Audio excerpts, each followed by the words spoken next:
Hello friends, it's Jess and Jericho. Welcome to Lesson 2 in Practical Nutrition. This is the nutritional needs of cats. Cats are obligate carnivores, in case you didn't know already. So nutritional needs, what we're going to talk about in this section, the nutritional needs of cats, a recap. So expanding on the previous section, cats are obligate carnivores. We're going to talk about a strict carnivorous cat, higher requirements for certain nutrients from animal tissues. Meat versus plants, so comparing different foods to see which nutrients it provides. And we're going to look at wildcat diets, the estimation of nutrition, macronutrient profiles, and our goals when we formulate fresh food diets. So we have our typical adapted from books and all of the organizations that set rules and guidelines for nutritional guidelines. And then we also have the paper and 2 studies here that we're going to look at today. So Carnivore Connection recap. This is a quote from one of those papers. Cats are strict carnivores that rely on nutrients in animal tissues to meet their specific and unique nutritional requirements.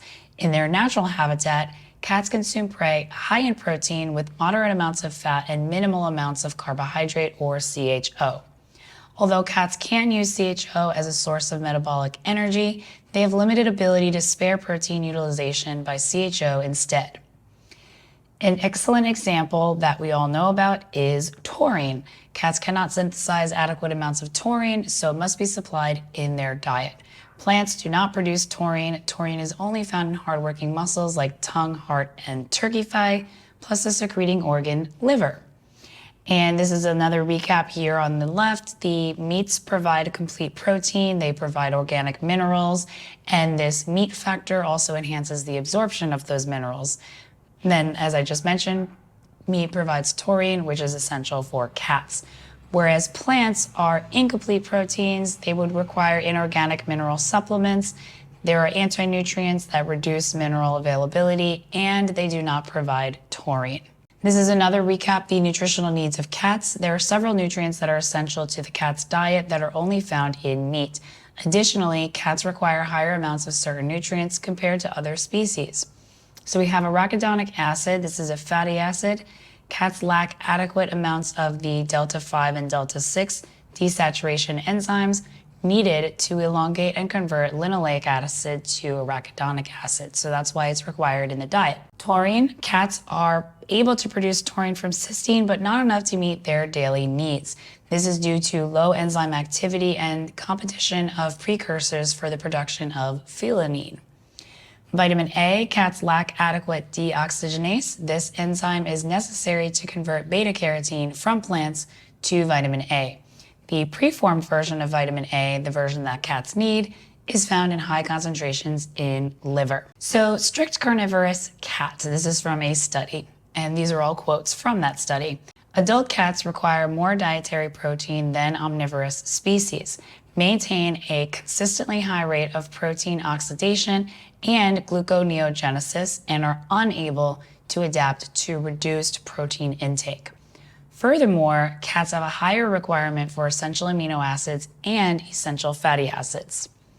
Hastened use, coupled with an inability to conserve certain amino acids, including methionine, cysteine, taurine, and arginine, necessitates a higher dietary intake for cats compared to most other species. Cats also seemingly require higher amounts of several B vitamins compared to other species and are predisposed to depletion during prolonged inappetence. This carnivorous uniqueness makes cats more susceptible to hepatic lipidosis or fatty liver disease. So I took some different ingredients and put it into Cronometer.com. And so I took turkey thigh meat only raw 4 ounces, and green peas cooked from fresh 4 ounces. So these targets where you see all the percentages, that's based on my weight and age and gender and height information. I didn't put in Jericho's, the cat's version of this. Cronometers for humans. And then where you see NT, that means no targets set. So, and unfortunately, taurine information is not available. So we have arginine from turkey thigh, 1.5 grams. Cysteine, we have 0.2 grams. And methionine, we have 0.6. And again, taurine isn't listed. That's all from turkey thigh. But from green peas, we have 0.5 arginine, no cysteine, and only 0.1 grams of methionine. So we have significantly less with green peas compared to turkey thigh. And often you'll see a lot of peas and pea protein in a lot of dry foods, and that's basically what vegan diets rely on too, is like peas, soy, and proteins like that. But they are incomplete. Now we'll take a look at the B vitamins. Since the study said that cats do have a higher requirement for B vitamins, we have beef liver raw, 3 ounces on the left. So really high in all of the B vitamins. And again, remember this is for human targets, not for cat targets. But just to show you as an example, compared to spinach raw, 3 ounces, we have double the amount of thiamine. We have way more than double riboflavin. There's so much more niacin. And all of the other B vitamins, including choline, technically not a vitamin, but it's lumped in there, and folate as well, which was also mentioned in the study that cats typically lack folate, and that can contribute to the fatty liver disease.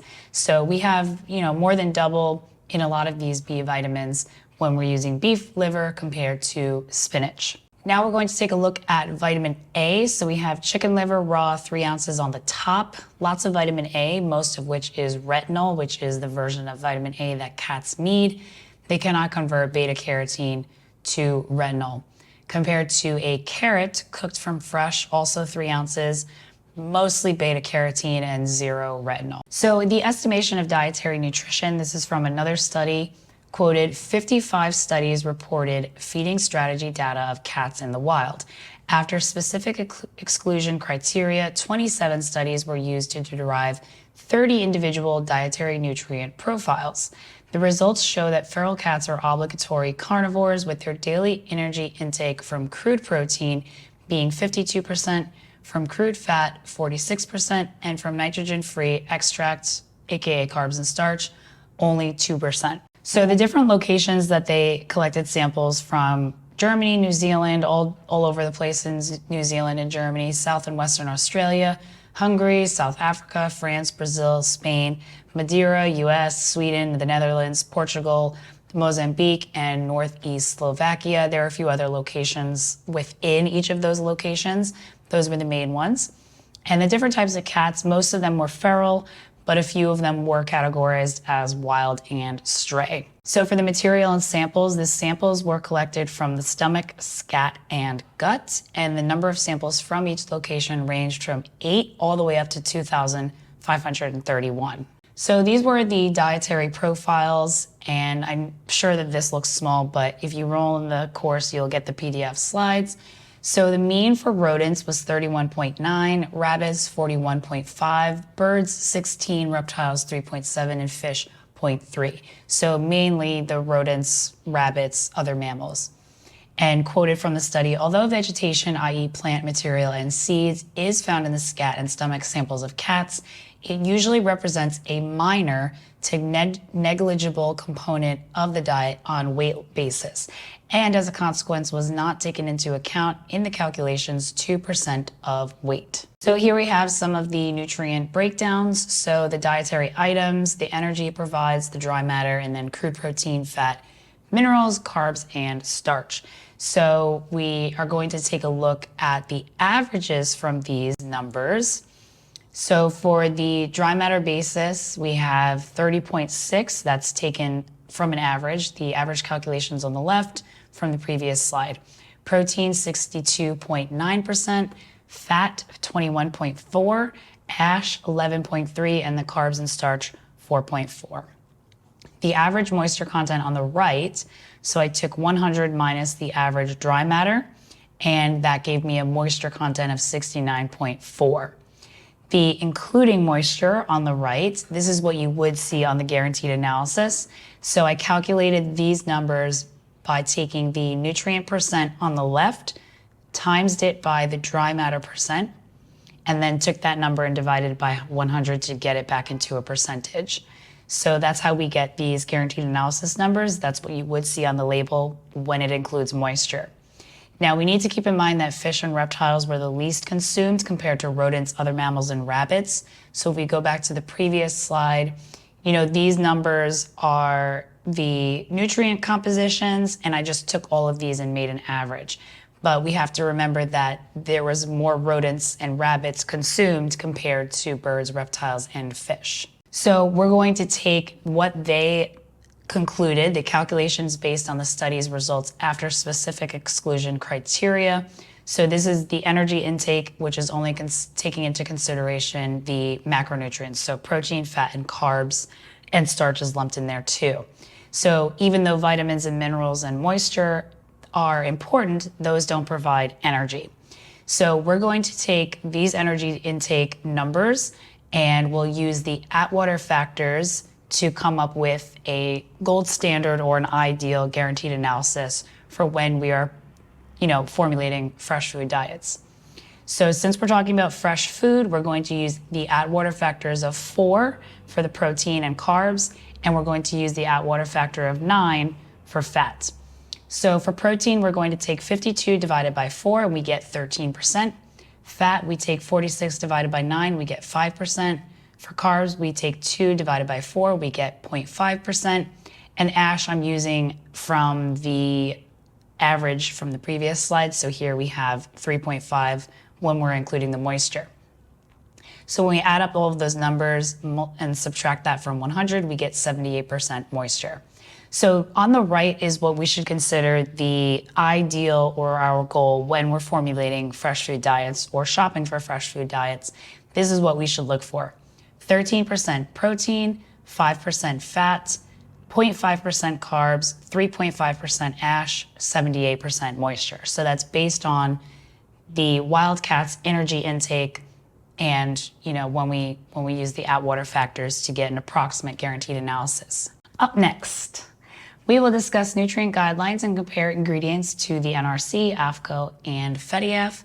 Please post your questions in the comments, then I'll make a FAQ video. Some things to prepare for now: go to Chronometer and search for various meat ingredients like muscular meats, tongue and heart, and the secreting organs. I even saw beef brain in there, which is very interesting. Compare that to plant-based ingredients that are found in common cat foods: corn, soy, wheat, grains, all that type of stuff, just so you can compare and contrast. And again, this is to empower you and give you some ammo when people are asking you like, well, why do you feed this compared to dry food? You'll be able to point out the plant-based ingredients and say, this is why I don't feed this is why I feed this instead. And then compare our goal nutrient profiles to your cat's current food. How does it compare? Or maybe if somebody's saying, no, you shouldn't feed this, compare that guaranteed analysis to our goals. That way you can understand how to look at the labels and what to feed and what not to feed. Thank you so much for being here, and I will see you in the next lesson.